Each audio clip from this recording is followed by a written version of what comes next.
start here. All right. YouTube is now watching too. Hi, YouTube.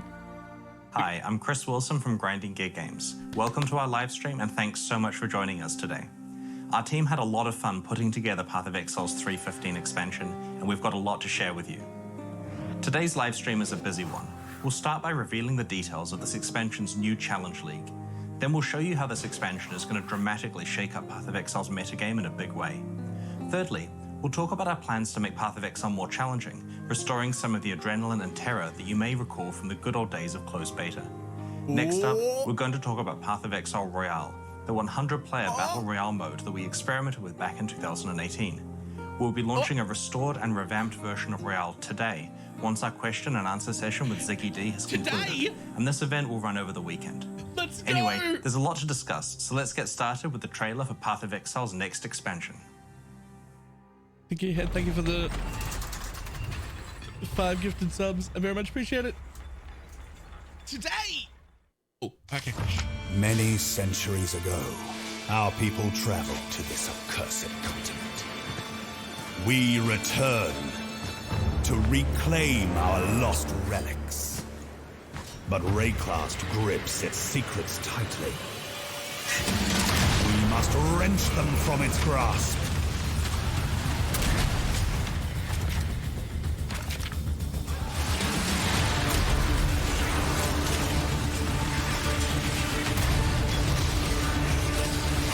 You know violence, we know trade. Retrieve our relics and we'll strike a deal.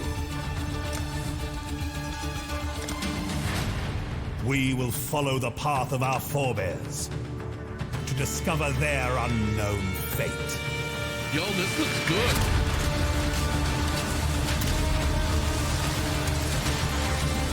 That was personal.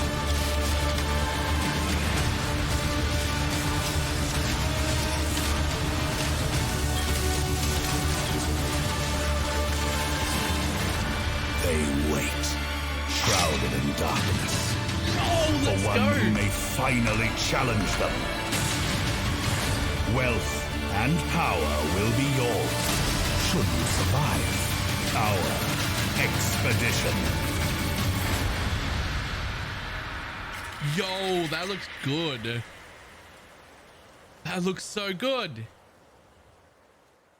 Let's fucking go. Let's go. All right, I've got a lot to tell you about. Let's start with the Expedition League itself. Long ago, Calgarian explorers came to Rayclast in the hope of colonizing it. Rayclast did what it does best, and they never returned. In the Expedition League, you will meet a group of Calgarians who have set out on an expedition to investigate the fate of their ancestors and recover special ruined artifacts they left behind. The ancient Calgarians underestimated the dangers of Rayclast, and this new expedition is no exception. They need your help to protect them from the undead that rise at their expedition sites. As you travel through Rayclast, you'll encounter the Calgarians at sites they believe their ancestors attempted to settle in the past. By the time you get there, they will have marked the site with signs indicating where chests are buried, holes indicating where their ancestors lie, and will have possibly unearthed some remnants of past Calgarian settlement. Alright. Due to the unique nature of Rayclast, the Calgarians have found that the most effective way to excavate these sites is with explosives. And that's where you come in. You'll place a chain of explosives across the expedition site, carefully planning what each blast is going to unearth. Alright. Once you push the plunger, any undead freed by the explosions rise from the ground and the slaughter begins.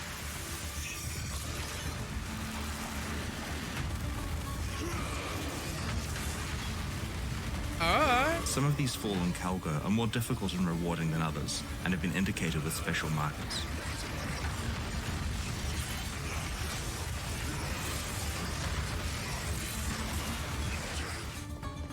Once you have defeated the army of undead, you're free to open all of the chests you unearthed and claim your rewards. Lesser order artifact. It's up to you to decide where to place the chain of explosives to maximize your gains.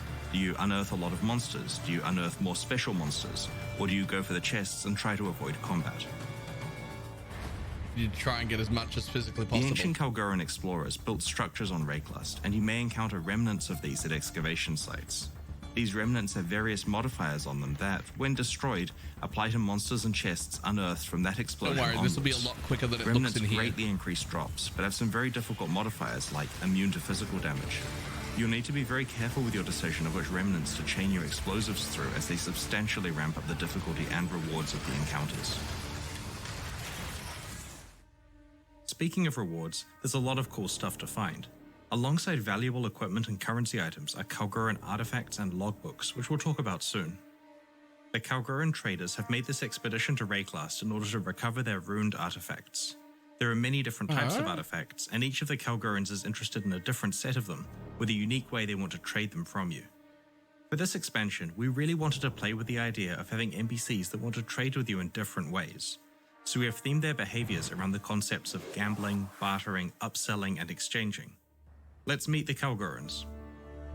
Tuyen is a mercurial trader who maintains a positive outlook as long as he can, but if you cross a line, his temper changes quickly.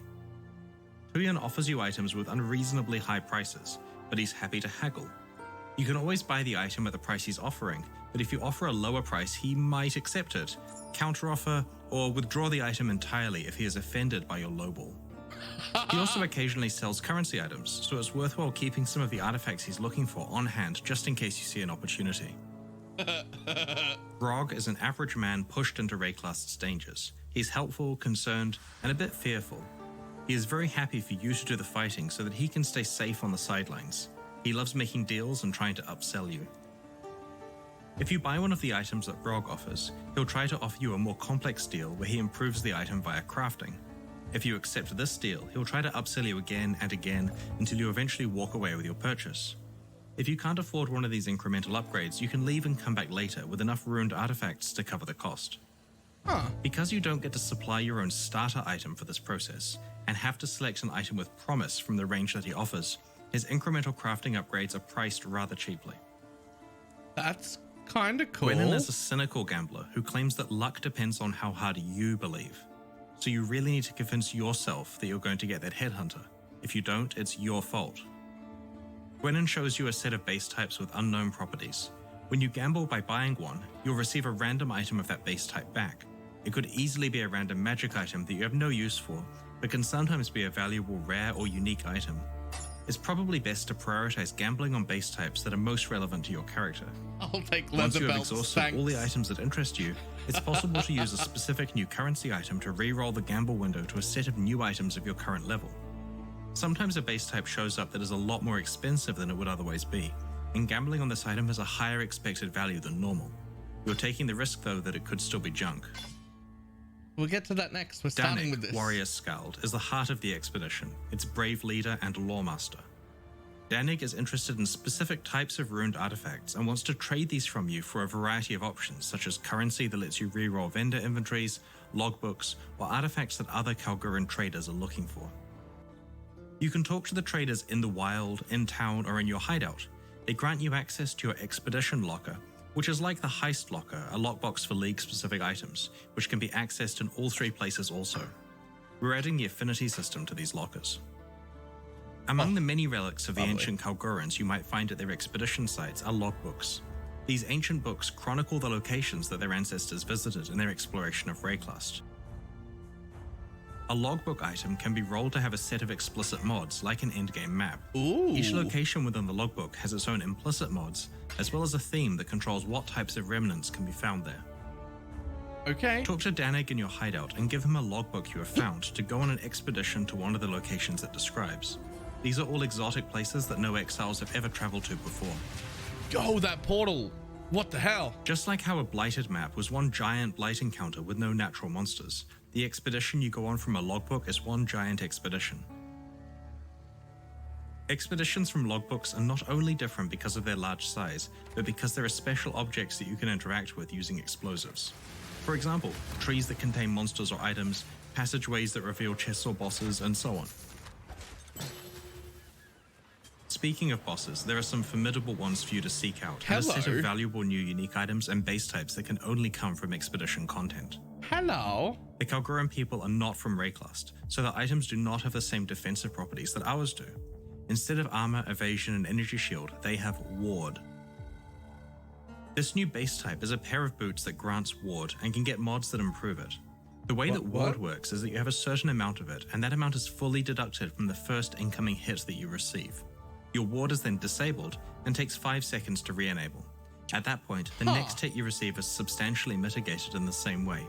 It's quite a different style of defensive property and works very well in conjunction with systems like evasion, block, or dodge. As the undead enemies you unearth in expedition encounters are fallen Calgarian explorers, they also have a ward rather than traditional defenses.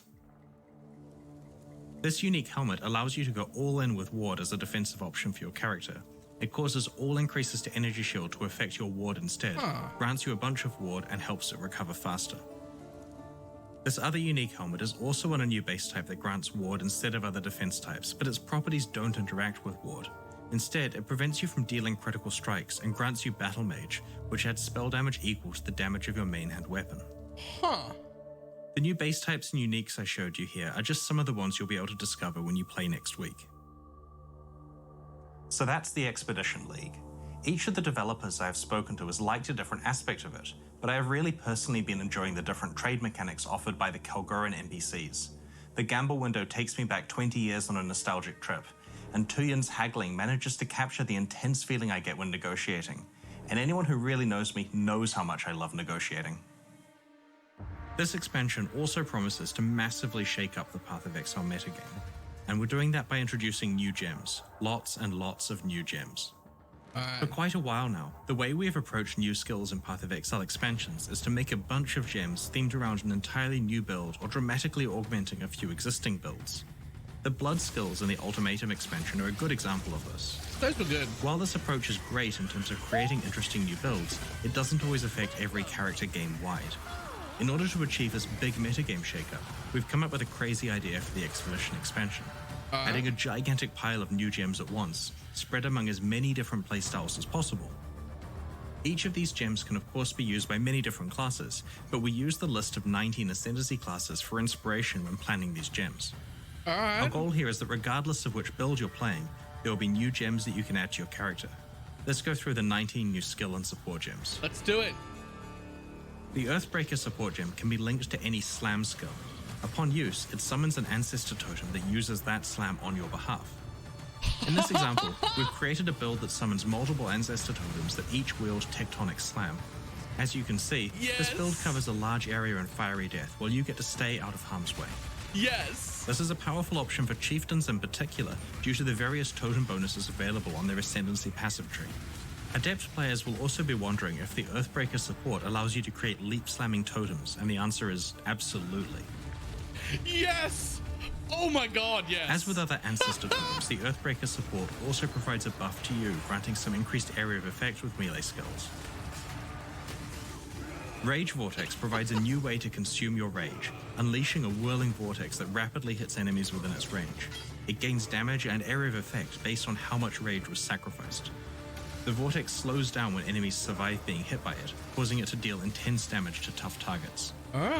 While you can only have one Rage Vortex active at a time, characters such as Berserkers who are able to generate a lot of rage quickly will find it a great way to augment their damage output. That's cool. Bone Shatter strikes your enemies with a forceful blow. If an enemy is stunned by this attack, a powerful shockwave is released. The area of effect of the shockwave is determined by the duration of the stun you inflicted. Each time you use Bone Shatter against an enemy, you take physical damage yourself and gain a trauma stack. The more stacks you have, the more damage Bone Shatter will deal to both you and your enemies. I've already got enough trauma The stacks. self-damage mechanic makes the Juggernaut the ideal class for the skill, because they have easy access to lots of armor to mitigate the downside. Also, the Juggernaut has Ascendancy passives that grant increased stun duration, which help make sure the shockwave is as large as possible. Pass. Defiance Banner is a new purely defensive banner skill. While you carry the Defiance Banner, it increases the armor and evasion of nearby allies while reducing the critical strike chance of nearby enemies. It also gains stages while carried near enemies and can be placed on the ground to enhance its effects. When the Defiance Banner is placed, it inflicts a taunt on enemies for a duration based on the number of stages the banner had accumulated while it was carried. Enemies affected by this taunt also deal less damage to all targets. The next new skill is Shield Crush, which swipes your shield towards enemies and sends out forceful waves of damage based on the stats of your shield. These waves can shotgun enemies with up to 2 hits at once, so while Shield Crush is great against groups, it's also effective against single targets and can be used alongside Shield Charge and Spectral Shield Throw. We've improved both of these skills so that the overall aggressive shield build is more powerful. Okay, let's go. The new Behead support gem can only support strike skills and is basically like a mini headhunter. When a supported strike kills a rare enemy, you'll steal one of its modifiers. Obviously, this gem can't be as crazy as the full headhunter experience, so it comes with some restrictions. Stolen modifiers can persist for 20 seconds, and slaying another rare enemy will replace the modifier you have active. The Behead support gem also grants you more damage against enemies on low life.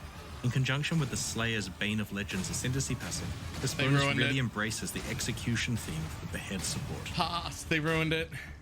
Storm Rain is a new bow skill that fires arrows that stick into the ground. These arrows periodically pulse with lightning damage that arcs to nearby arrows. This skill works very well with multiple projectiles because you can quickly set up a large patch of lightning death. Existing ballista skills in Path of Exile pick their own targets, like sentry guns do. They'll start shooting immediately and will generally target the closest enemies. While this behavior is usually great, sometimes you want fine control over what your ballistas will fire at. The focused ballista support gem causes your ballistas to pick the same targets as you, and they will only fire when you fire your own ranged weapon. It also makes the ballistas fire a lot faster than they otherwise would. This support gem allows you to effectively focus fire on specific enemies such as bosses. Explosive Concoction is quite a novel skill. It introduces several new concepts that haven't been explored with skills before. Here you can see the Pathfinder throwing an explosive projectile at monsters. Firstly, you may notice that the Pathfinder isn't holding any weapons. This is because Explosive Concoction is the very first ranged skill that can and must be used unarmed. It's also the first skill that directly interacts with the benefits provided by your flasks. When you throw your Explosive Concoction onto a targeted area, it deals fire damage and uses available charges from your Ruby, Sapphire, and Topaz flasks to grant bonuses based on what flask charges were used. What? The skill still works even if you don't have the appropriate flasks or charges to consume, but correctly managing your flask setup can greatly enhance the power of this skill. What we really love about this gem is that it brings to life the idea of throwing your flasks at enemies and having them explode. In conjunction with the flask-focused benefits provided by the Pathfinder's Ascendancy passive skills, we're really excited to see what new playstyles are enabled by this gem. Yes, please? This is the Ambush skill.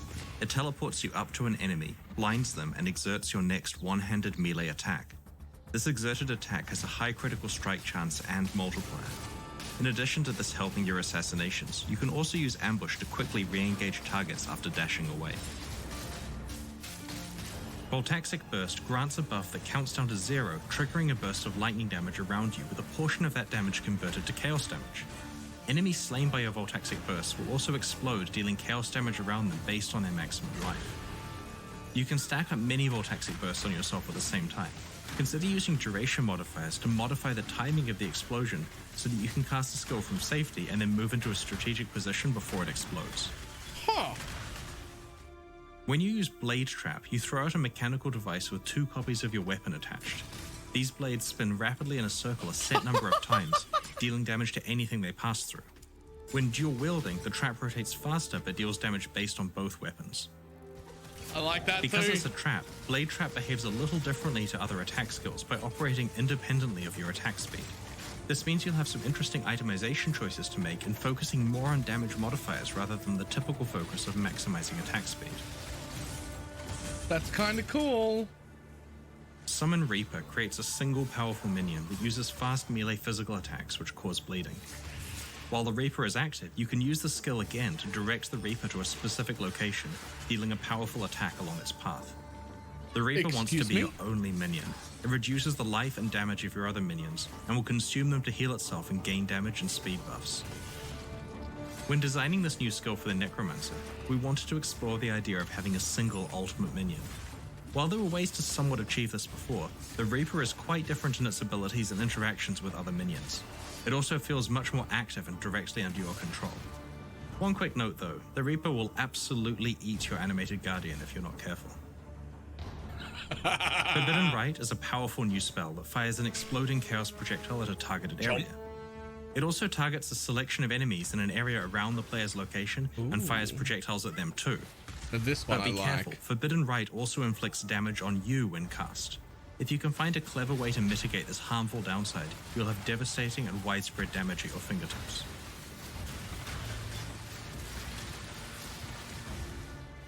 The Eye of Winter is a large projectile that fires out a barrage of cold projectiles in a spiral formation as it travels. Diablo 2 When it frozen reaches orb its when... maximum distance or collides with the terrain, it explodes, firing out even more projectiles in a spiral.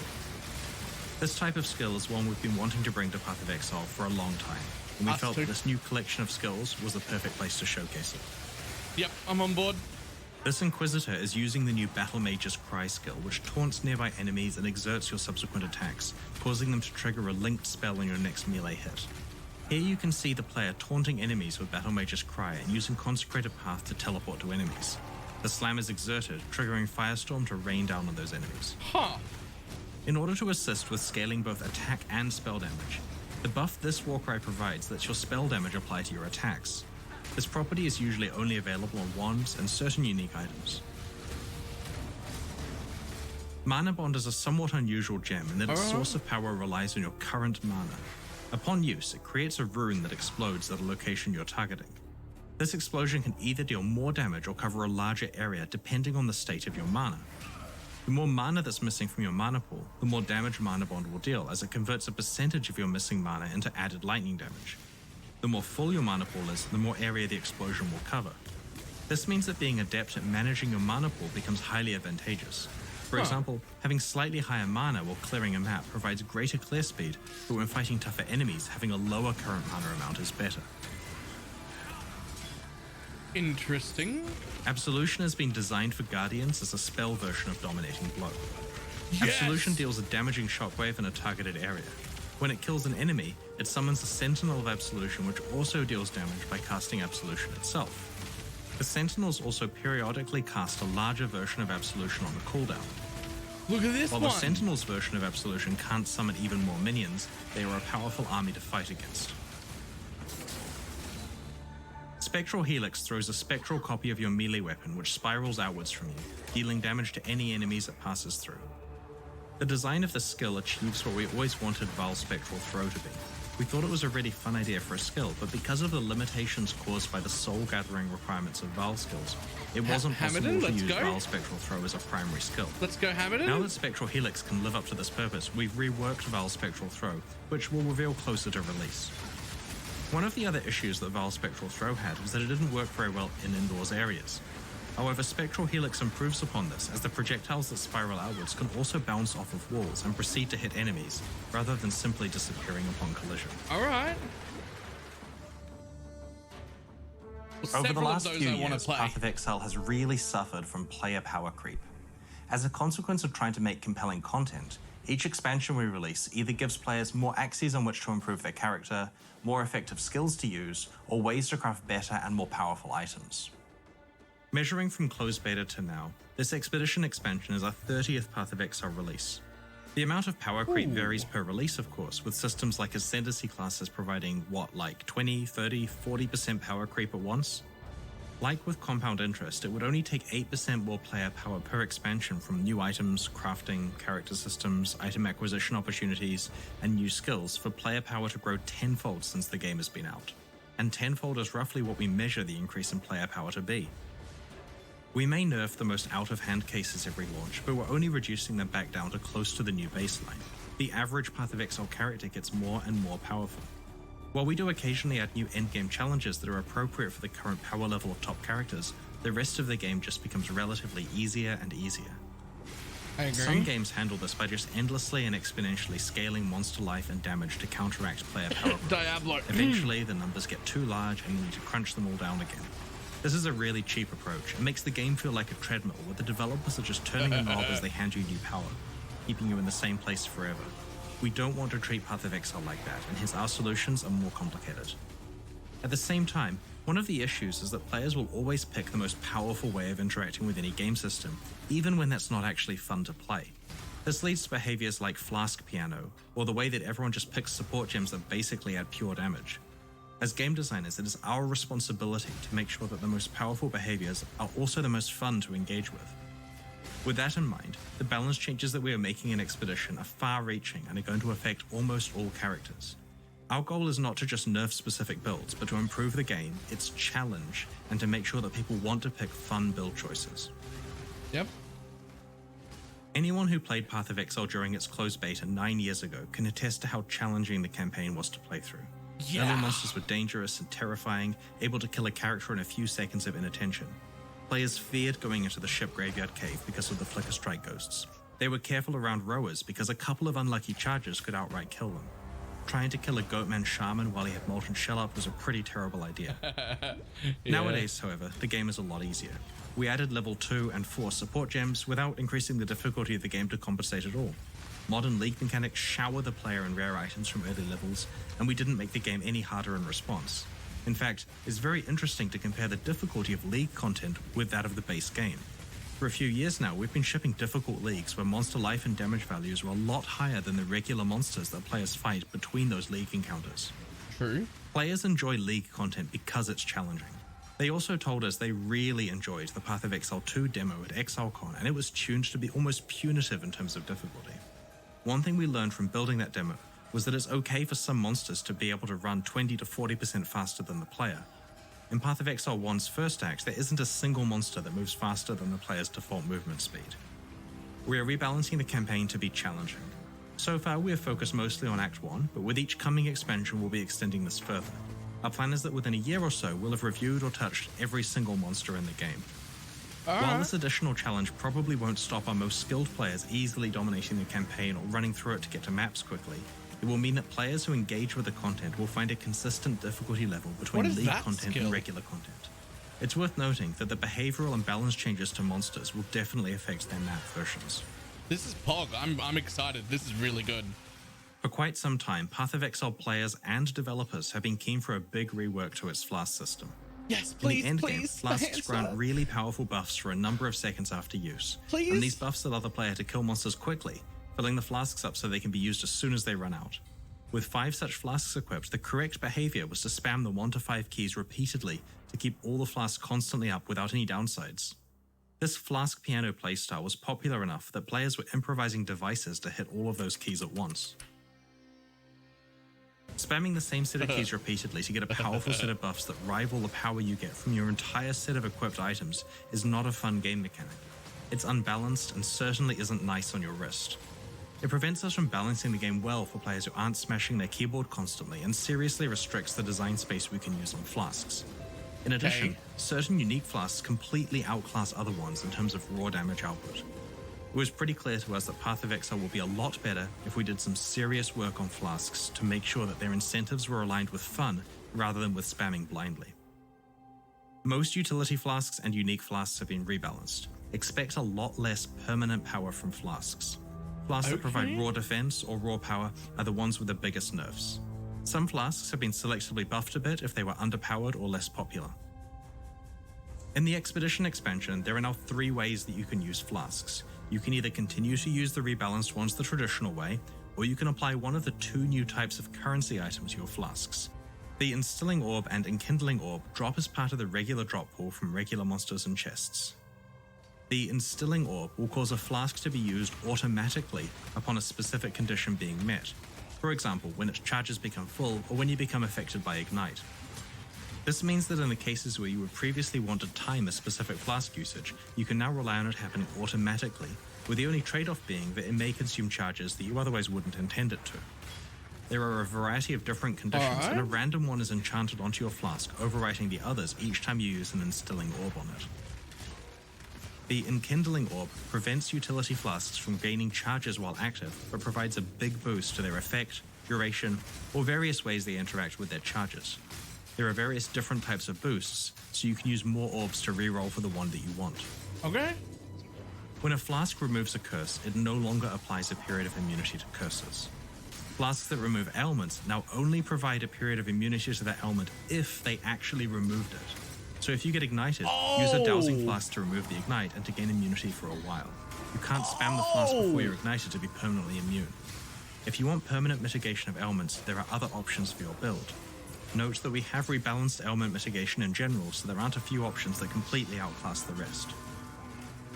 Monster density in Path of Exile gets a lot higher as you play through the game. When we initially balanced Flash Charge generation a decade ago, we did not anticipate the levels of monster density we would reach by 2021. Monsters in Acts 6 through 10 now generate fewer Flash Charges, and monsters in maps generate even fewer still. So now there's a lot more strategy involved with Flask use. Flasks don't gain as many charges, so are a little harder to constantly spam, and aren't designed to provide such a powerful slew of permanent buffs. But you can control which provide larger than normal effects and which are triggered automatically as part of your build. We have reworked existing flasks such as Basalt and Aquamarine flasks and have introduced new Corundum and Gold flasks. For a while now, we have been concerned with the power gap between support gems. There are gems that grant huge multiplicative damage bonuses, and there are gems that do a bunch of stuff you don't really care about. When you're building a character, by far the correct choice is just to stack on all the multiplicative damage bonuses and ignore all the interesting utility support gems because their opportunity cost is just too high. We are reducing the damage bonuses on the support gems that are clearly just about huge damage boosts and trying to give them impactful and appropriate downsides. For example, the Controlled Destruction support gem now penalizes critical strikes multiplicatively. Overall, this works out to a total of somewhere around 20%, potentially as high as 40% damage reduction for a character using a fully 6-link skill with entirely damaged support gems. There's much less impact for characters that use utility support gems or those who didn't have a 6-link setup. This achieves two goals for us. Firstly, the gap between good and bad support gems has been narrowed, creating more interesting build opportunities. Secondly, player damage output in the endgame is reduced, which is a goal for this balance pass. As I mentioned, we want to iteratively restore challenge to Path of Exile. It's worth clarifying that we haven't buffed unused utility support gems as part of this balance pass.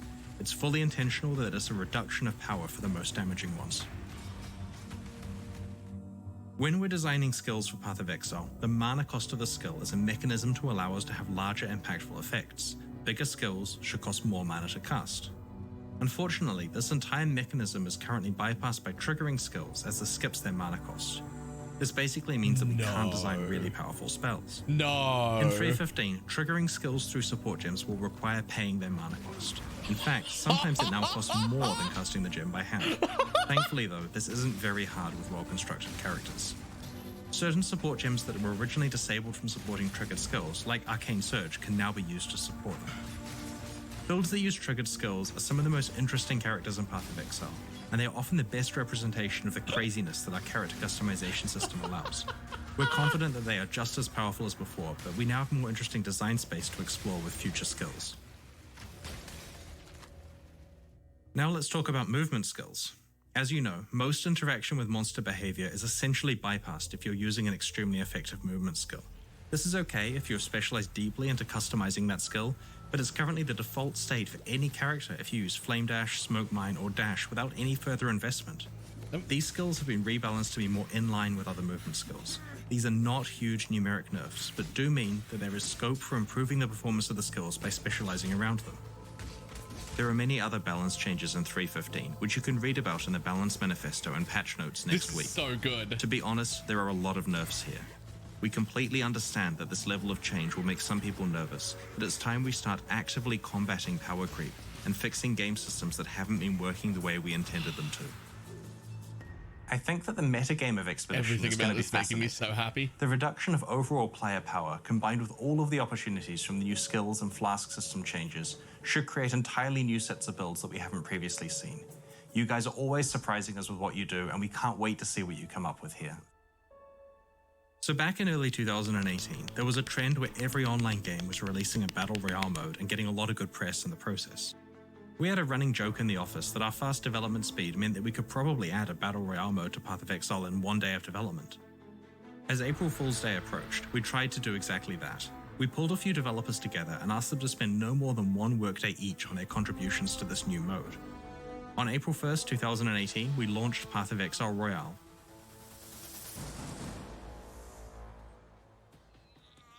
Goldram! Yeah, buddy! It was a quick and dirty job, so we only left the game mode turned on for a couple of days. It went pretty well considering it had no custom balance whatsoever. Oh my god, I'm getting destroyed! After April 1st, we turned the mode off and forgot all about it. But the community did not forget. In fact, they've been quite keen to remember it constantly and to urge us to bring it back. But that wouldn't be easy, as to actually make it a decent experience would require a lot of custom balance, playtesting, and feature implementation work. A few months ago, we decided to do exactly that. Path of Exile Royale will return today. In fact, immediately after the QA section of this livestream. I guess I know We're what going to I'm run doing it for the today. weekend as a test, and then turn it on every weekend for a while, starting the week after Expedition's launch. We'll patch it between weekends with balance tweaks, and if it's popular over the long term, new features. We have no idea what the long-term viability of this game mode is going to be like, so we'll run it for this league and then assess where things stand. Our initial version of Royale from 2018 used Path of Exile's default passive skill tree, which didn't have interesting options for characters that rarely got to level 10. It also used all of our skill gems and unique items as is, where many of the interesting ones were way too high level for these super low level characters to ever find. Yep. We've made a completely new Royale-specific passive skill tree that has everything you need to quickly adapt your character for high-speed PvP combat. It features approximately 90 new custom notable passives, a special new left-aligned window so you can stay aware of your surroundings while allocating skills, and you gain 2 passive skill points per level. You're also able to allocate passive skills from any of the tree's starting locations, regardless of which character class you picked. I'm just getting ready for this game mode. We have created low-level versions of around 50 iconic skill gems, 20 support gems, and over 70 unique items. These Royalified items are appropriate for low-level play and include quite a few things that are usually only available at substantially higher character levels in the core game. The whole island has been improved. We've made the terrain more varied and interesting so that the fights feel different depending on where they take place. You'll encounter flask troves which provide charges for your flasks. These troves periodically replenish themselves, so expect a lot of combat to occur around them. There are many other small improvements you'll notice when you play Royale, such as an improved spectator mode, improved leaderboard, and ability to pillage items from players through a special interface rather than having them clutter the ground.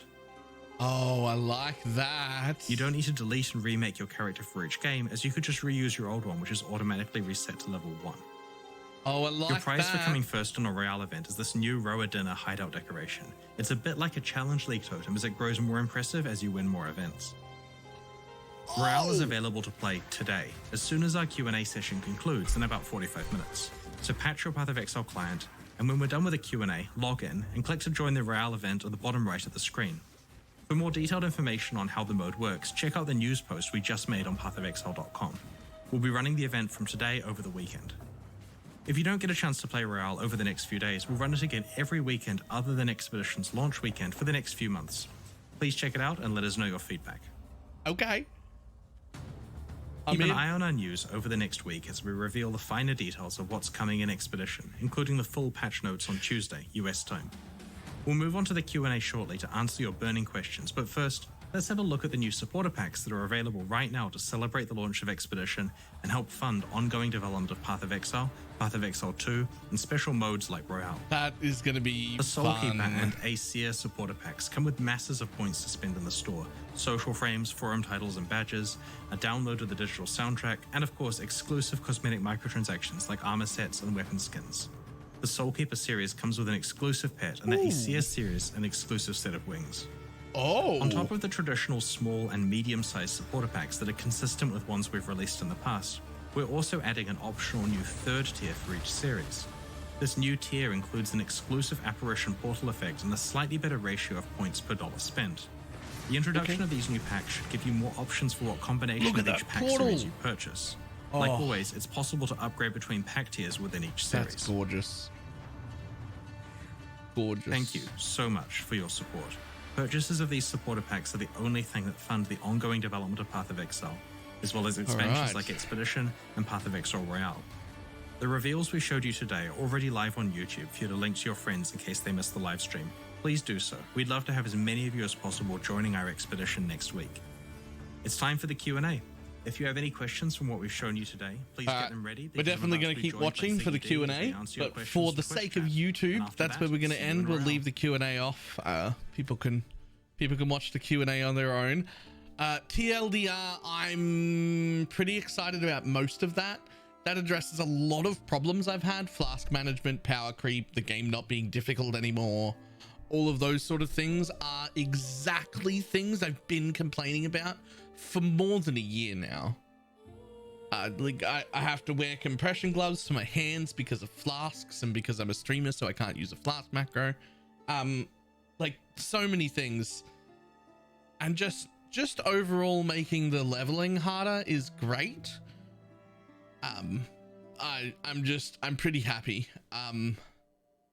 A little curious about how they're going to handle the curses not making you immune to curses for mapping, specifically maps with curses on them. But overall, very excited, very happy, actually interested. Let's go. Almost exclusively positive. Let's go.